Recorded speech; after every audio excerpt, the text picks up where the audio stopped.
Lightning like Steve McQueen. I'm in the fast lane when the light turns green. And I built tough, I ain't nothing but grit. Cause I made rugged blood, sweat, and spit. Yeah, like a horse I fly. Better push yourself in for a bumpy ride. I like to play hard, but I work harder. And I weather the storm cause I'm built stronger. What is up, ladies and gentlemen? We are back. We are live. It is the Freight Coach Morning Show, the top morning show in transportation, coming to you guys every single weekday, 8:30 a.m. Pacific, 10:30 Central, to break down some industry headlines, and most importantly, provide some actual insight into what you can do with all of this information. If this is your first time tuning in, welcome. This is the real side of freight, ladies and gentlemen.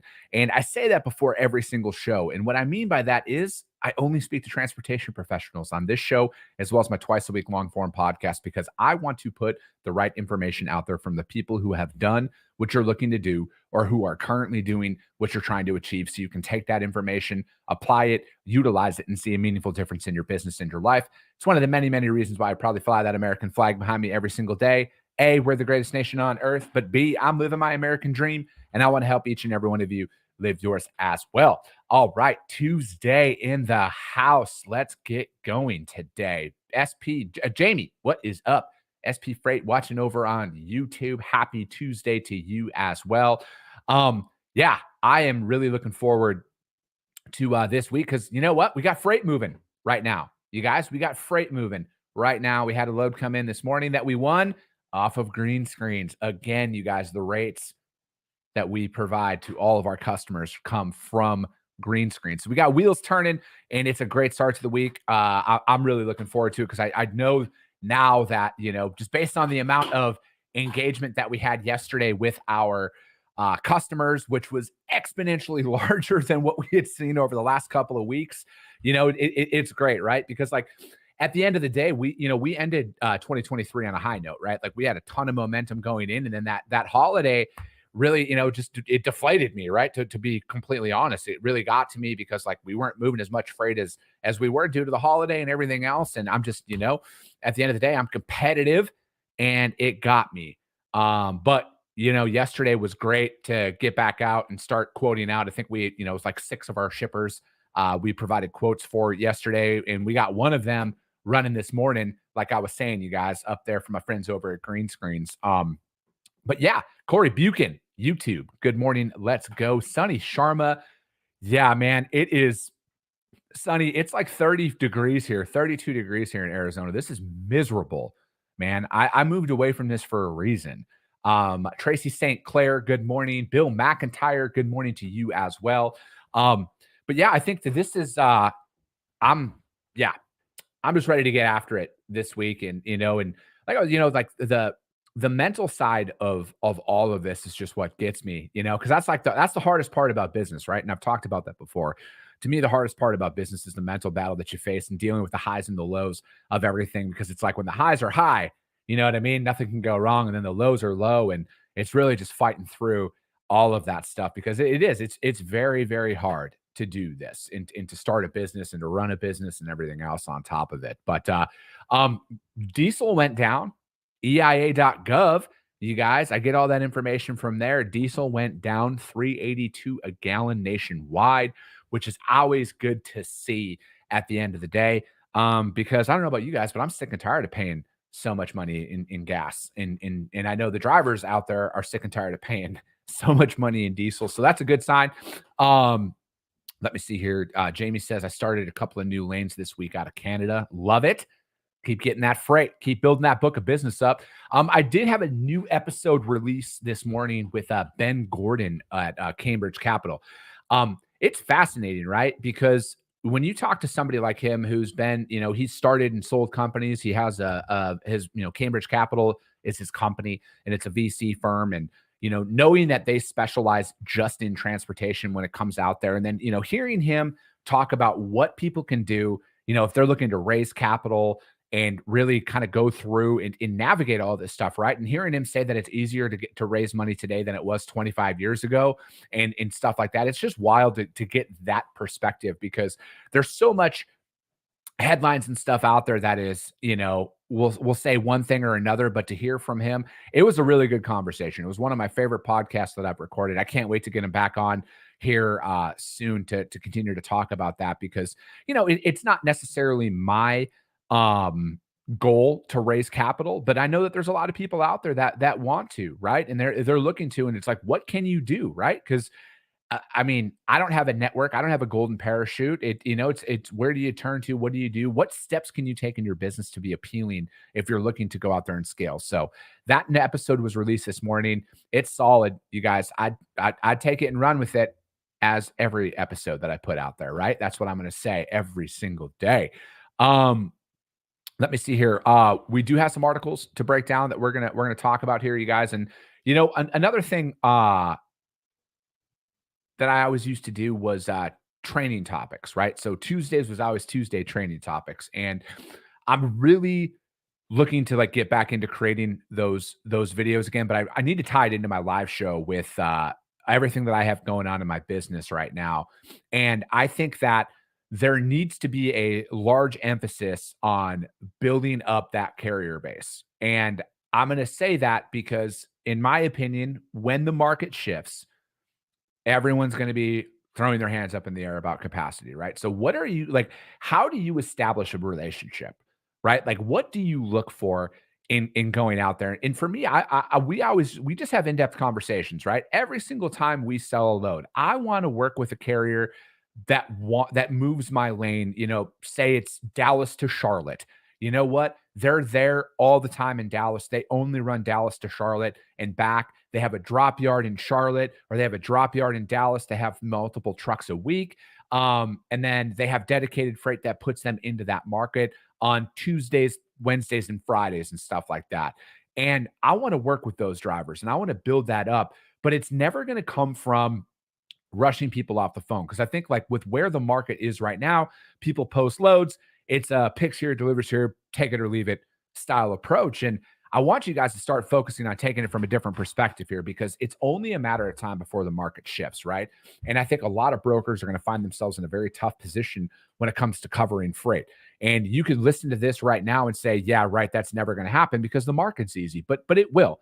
And you're going to have a really hard time covering freight here, and all of these hoops that people have to jump through just to get freight from people are all going to start to dissipate here when the market flips next, right? So it's like, have in-depth conversations, guys. Know your freight. All right. We all know what the shipment weighs. We all know what the commodity is. We all know what the pallet count is, the piece count is. If it's a reefer load, we all know what the temperature has to be. If you're in the open deck world with me, we all know if it has to be tarp, chain, strap, whatever that looks like.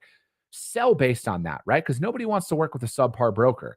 Because, and another thing to keep into mind, it bleeds into your customer relationships as well. You might not think about it, but it will. Inevitably, it will bleed into your customer relationships if you don't take that approach and really run with it. Sonny Sharma, thank you. He says the best way to do that is use broker carrier to let your carrier partners know what you are working on. And yeah, guys, check it out. You guys, broker carrier, hit us up, right? I've had Kyle, my business partner, on here a bunch of times, and that's one of our main things, you guys. I'm all about reutilizing the same carriers time and time again, and there's a seamless way to do that with our load notifications. One click of a button, blast it all out there. Kyle Provost is in. He watches the show too, you guys, so you guys can DM him or DM me. I can set you guys up with a demo or anything like that. I don't always pump my stuff on there, but Sonny brings up a really great point, and I appreciate the plug there, Sonny. But yeah, you guys, let's get into some articles here.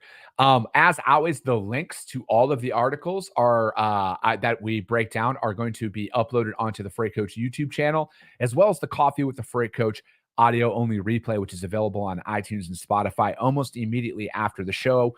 And yeah, you guys, we pump new episodes out every single day.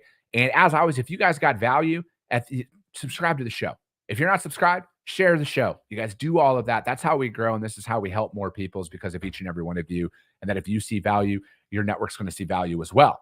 All right. First article we are going to break down, JOC.com, border crossing reliability, a hot topic in Mexico intermodal contract talks.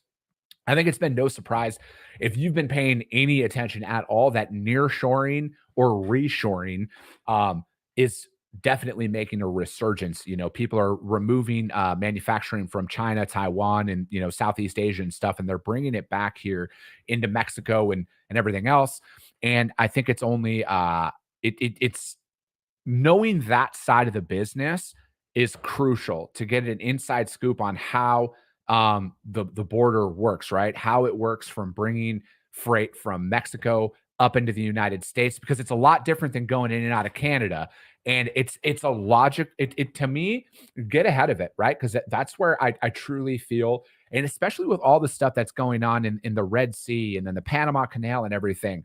Um, it's really going to make people think twice about if they're going to go look overseas for manufacturing, or if they're going to do it in Mexico. Or my biggest hope is they're just going to bring everything back to America and make more manufacturing jobs in America. But the reality is businesses are going to look at other options first. So again, learn that side of the industry. I truly feel like that's going to be I don't want to call it a gold rush, but that's going to be a major value add here if conflicts across the globe continue to pop up and people are going to be forced to change how they manufacture their goods. Goes on to say, as intermodal providers jockey to win more business in Mexico in 2024, part of the strategy has become touting the reliability or lack thereof of border crossing options in the aftermath of the recent migrant-related closures of Eagle Pass and El Paso in Texas. While companies that use the critical crossings at Eagle Pass are seeking to reassure existing and potential customers and even offer competitive pricing to keep and attract business, competitors using the Laredo crossing, where no closures have occurred, are wasting no opportunity to talk up those routes' reliability. For example, Canadian Pacific, Kansas City, and Schneider National are telling shippers that Laredo is the only reliable crossing right now, according to a source close to discussions between the railroads. CPKC and Schneider are telling customers that Eagle Pass is going to continue to be a problem through the 2024 election, and shippers need to diversify. And Ferromex, UP, and BNSF are saying the situation is short-term and being fixed. Mexican railroad Ferromex was forced to suspend services when U.S. Customs and Border Protection closed the Eagle Pass border crossing in September and again last month amid a surge of migrants in those areas, causing major disruptions. The closure has caused shippers to ponder whether Eagle Pass and El Paso will close again in 2024, and if service reliability is more important than competitive rates, or if low rates can trump concerns. It's a topic likely to come up in major Mexico to U.S. Shippers such as Mondelez International, Samsung, Whirlpool, and major auto manufacturers in Detroit. I think this is a lot bigger deal than what is really even being like reported on out there, because you got to look at it. The free flow of goods is now being challenged here stateside, right? Because even in southern Arizona, there's a border crossing, Lukeville, Arizona, that was shut down entirely, right? And now they don't have any truck crossing there, but it was all passenger related traffic. They shut that down. And I had my in-laws live in Mexico and everything, and we couldn't even go down there and see them for Christmas. And it caused routing to other of the major border crossings. And it's a very big deal, right? When they shut down the border because of this, it is a very big deal. And when you're looking at some of the smaller border crossings being affected by that, it's only going to cause the Nogaleses of the world, the Laredos of the world, the Calexico, all of those are going to get bottlenecked then if they're all forced. If they're going to have to reroute all of that freight to those, it's going to cause unneeded bottlenecks and everything else, and that's going to cause delays and everything under the sun, right? So it's to me it kind of seems like it's getting buried in the news, but I think that if they did it once, they're going to do it again, right? And that's just going to be their kind of their strategy with that, and that affects everything here in the United States. And then it goes into talking about cost versus transit times. A Grupo Mexico official told the JOC that the number of migrants moving toward the U.S. border on trains has gone from the thousands in the last few months to almost none now. Grupo Mexico is the parent company of Mexican state railroad Ferromex, which declined to comment. Meanwhile, UP and JB Hunt are telling shippers that the border closures are not likely to reoccur because the U.S. government's sensitivity to the business impact of such a move. That will be yet to be seen. Still, there are touting trucking workarounds that are available should that happen again. UP, for example, can truck containers into its Port Laredo terminal in Texas and then rail the boxes into the Midwest. And then Ferromex also has a trucking operation. And it goes on to say one shipper who recently completed its bid made it clear that the determining factor was price, not reliable transits or speed. For shippers like that, JB Hunt will probably be the cheapest, then Union Pacific, Falcon Premium, and then CPKC in the last. And, auto shippers, it goes on to say they care about reliable service for their auto and auto parts shipments. And then another factor is how hard UP Falcon's premium partners, which are mainly non-asset IMCs, will push to win Mexico business. Then it goes on to say, I'm not sure how much effort you want to put into selling the Falcon Premium if the customer is worried about Eagle Pass versus devoting your resources. So again, you guys getting to learn the Mexico side of truckload is probably going to be your best route, right? That's what I'm seeing from this. This article was from the JOC, Border Crossing Reliability, a hot topic. Ari Ash wrote this. Ari is a phenomenal follow. But again, you guys, what do you know about that side of things, right? And especially if you're in the auto world and where you're looking into those niches, learning that aspect of the industry is going to be crucial. And when you see stuff like that, when you see that the trains are shut down and other ports of entry are shut down, they're going to have to reroute it somewhere. Are you able to execute upon that? Again, you guys, there's a lot of opportunities that are available to you when you guys see these headlines, right? And that is something that I would want to look into if I was a part of that, right? If that was a niche of mine, or if I was looking to explore into expanding my service offerings, I would definitely look at the Mexico style of shipments and then the truckload aspect of things, because again, you guys, it's a completely different ballgame than shipping it into Canada. And as there's more and more chaos that's out there across the world, if you look at the Red Sea and Panama, and then the trains and stuff in Mexico, and if they do that again, it's going to go somewhere, right? And are you equipped for that? So that's one of those things where, again, everybody's talking about when the market will recover and when things are going to be this is what you need to look at. And how can you get educated upon this in the event that your customer comes to you and says, hey, we need help getting our freight out of Mexico? What are you going to do? Right? Because if they came to me, I'll know how to do it. Right? And maybe I'll do that. Right? Maybe I'll talk about that. If you guys think that we should do a segment on freight in Mexico, I got some, I have firsthand experience, extensively with myself, but I know some people in the industry. If you guys want to see that, drop that in the comments or DM me that you want to learn more about Mexico freight, and I'll put together a show for that. Next article. FreightWaves came up with this one. Morgan Stanley sees inventory restock producing freight upcycle soon. Ooh. At the end of the prolonged freight recession could be approaching sooner than some investors may think, one equities analyst said. The bullish call was largely centered on the need for inventories to be replenished. Shippers continue to remain on reorder strike while they wait for stronger signals or more favorable conditions on macro, but while destocking at the same time, which could lead to everyone waiting to restock at the same time when the cost clears or they run out of inventory, said Morgan Stanley. Ravi Shankar told clients on Monday.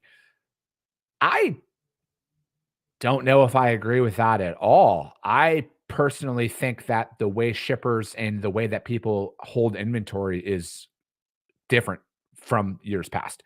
I truly think that in 2021 and 2022, when there was such a chaotic you couldn't get product, that people overbought and everything else. I don't know if we're going to be able to. I think there's a new inventory system that's going to be developed from this. I'm not saying that he's entirely wrong or they're entirely wrong with this. I just don't know if that they're going to replenish in the ways that they have done in the past. I think that there's going to be a brand new inventory system that's being created right now. I truly do, because I don't think people want to get stuck holding the bag anymore, because it's it's that give and that take. Having no inventory is terrible.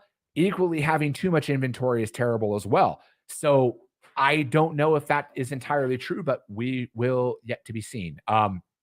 He did say that a kickoff of inventory replenishment period, pushing freight volumes higher for trucking and intermodal companies. What he follows, he believes that the upcycle could occur as soon as the end of the first quarter. He acknowledged that the call is out of consensus, but said that most shippers had already purged excess merchandise from their shelves this summer. The recent supply overhang was the result of miscalculations from supply chain managers looking to avoid the prolonged stockout seen during the pandemic, vowing not to endure a repeat of 21 holiday season. And then some of the biggest brands have just in case ordering strategy in the back half of 2022. Many large shippers have said their inventories have been right-sized in recent months, which has Schenker thinking an uptick in ordering could occur if consumer spending remains healthy as it did during the recent holiday season. The longer the limbo period lasts, the more pressure builds it for the upcycle to come. Schenker pointed to a 20-year-old proprietary survey of shippers, which has been successful in predicting prior cycle inflections. The fourth quarter iteration released Monday showed inventory destocking continued at a historic pace. Of those polled, only 5% said they would need to increase inventory levels. 39% of respondents said they would reduce stock levels, which was a notable decline from the cycle high of 48% that was registered during the second quarter. We believe record high levels of destocking when inventory is already normalized are not sustainable as record high levels, and we believe shippers will need to start increasing inventory soon. I think it's a lot more dependent on because like last time I checked, and I didn't have time to go in and look at this before the show. I'm pretty sure credit card limits are like at an all-time high right now. So I don't know if consumers yes, people are still spending money and everything, but I don't know if there's going to be another gangbuster of opportunity or like people going out and spending a bunch of money outside of what is normally needed to operate their household. So it's going to be interesting to see with this one. And then it goes on to say, he said truckloads and LTL carriers will likely be the winners in the upcycle, favoring the risk reward setup for truckload out there. Schenker also noted the disconnect brewing in LTL as investors bullish on the space believe shippers will pay super premium rates, even though carriers are now sitting on 30 to 40% excess capacity. This will be a big year of those two of the three carriers as they integrate billion-dollar acquisitions. Knight-Swift is integrating the U.S. Express acquisition in July, and TFI plans to close its acquisition of Dasky. And then it goes that we are more bullish as we believe the pressure to restock is likely to be more intense. I look at a lot of this as something like here's my hot take on this. A lot of what Morgan Stanley is talking about in this article does not apply to my business. And I'm going to tell you why. This doesn't like add shippers to my book of business, right? This doesn't add customers into my brokerage.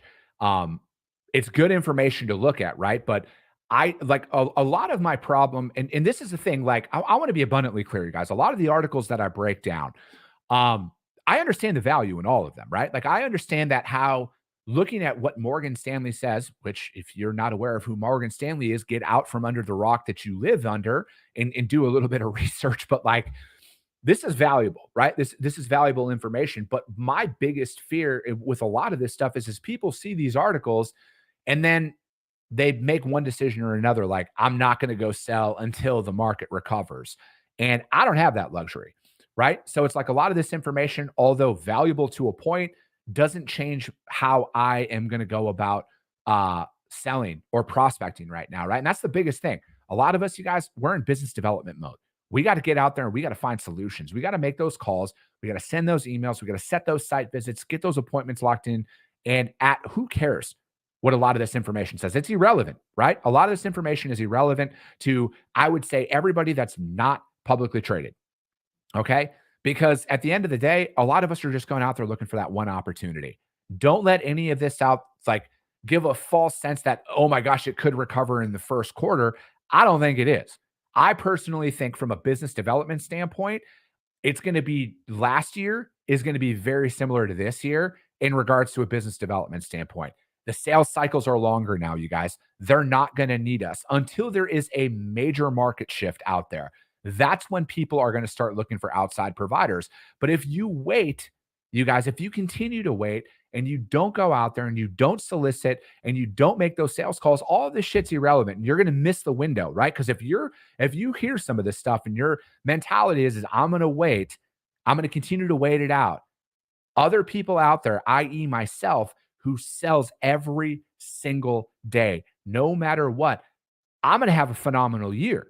And all of you guys can too, right? So don't look at some of this stuff and think like, oh, at the end of Q1 or Q2, that's when I'm going to start selling again. That's the targeted approach. Stop using some of this information as a reason to not do stuff. Just get out there and start selling, start prospecting. People are adding providers. All right. Rest assured, people are adding providers at a higher pace than you think.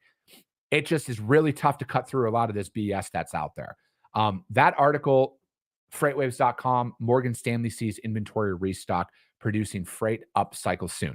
And again, I hope I'm wrong, right? Like I hope the market recovers and that carriers make a shitload of money. I make a shitload of money in brokerage and the economy recovers and everything's fine, right? But the reality is, I think this is going to continue. All right. I'm not saying that there aren't opportunities out there because there are. There are plenty of opportunities out there. But I think people need to stop looking for a reason to do something or not do. You just got to act, right? Like you just got to act. Sonny Sharma says it best. For those that are waiting, you can keep waiting because we are not waiting. Very sure. Very, very true. Another article that came about, and I know we only got a couple minutes left here, you guys, because again, I got freight moving, as I'm sure a lot of you guys do. But just from the Wall Street Journal, it's talking about warehouse availability surges to highest level since the pandemic. The fourth quarter vacancy rate of 5.2% was up from 3.1% from a year earlier. It marked the first time that vacancy rate has surpassed 5% since 2020. And the demand for storage space skyrocketed in 2020. We all know why. Developers rushed to get the red hot market, building more than 2 billion square feet of additional storage out there. Retailers over the last 18 months have pulled back on inventory restocking. And then companies signed new leases for 588 million square feet of warehouse spaces for the full year of 2023, down 27% from the year before. The Logistics Manager Index showed available warehouse capacity expanded, but at a slower pace. Then it goes on to say many developers have pared back building plans, amid weakened demand. While the new development pipeline has exceeded demand, we are clearly seeing signs that construction is slowing in response to the market conditions, tempered absorption totals, said Jason Price, who is head of research at Cushman and Wakefield. The availability of warehouse space remains low by historic standards. The commercial market and like the industrial market like this is going to be interesting. It really is to see how this is going to kind of shake out, because I think that, again, with people, when it comes down to inventory levels, and like we were just breaking down here on people not needing that, and not replenishing, and because I truly think that, inventory is going to be looked at in an entirely different light moving forward. Now, it's going to be interesting to see how this is going to look from a warehousing perspective. And, being at a 5% vacancy that's out there and seeing where things are going to go. I mean, who knows? People might be sitting on this at this point where, again, because the reality is a lot of people sign leases for warehousing at peak elevated prices. And it's going to be interesting to see here if people wait it out, they let their stuff expire, and then they wait to have the market correct, and then they'll get back in at a cheaper cost point. It says that companies are still taking enough new space to keep rents climbing. The average asking rent for industrial space rose 10% in the fourth quarter to $9.79 a square foot. And then demand has been strong in hubs out there in Houston, PA, and Southern California. It's going to be interesting, though, to see, right? Like, are people going to let their leases lapse and then wait for the market to correct and then go out and get it at a lower cost point? I think it's smart business. I know it's a risk, but, if you're in at a sky high price, right? Just like everybody who's buying a house right now at 8% or whatever the mortgage rate is if the market drops and they can refinance, they're going to refinance. So I think that might have something to play in. And that's just something to watch, right?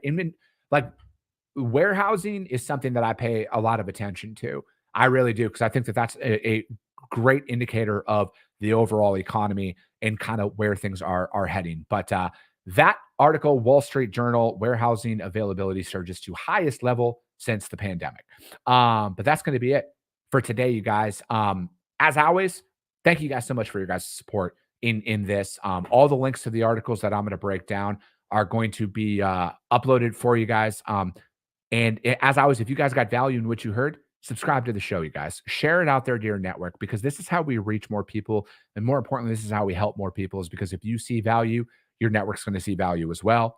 I appreciate you guys. I love you guys. And we'll be talking to you soon.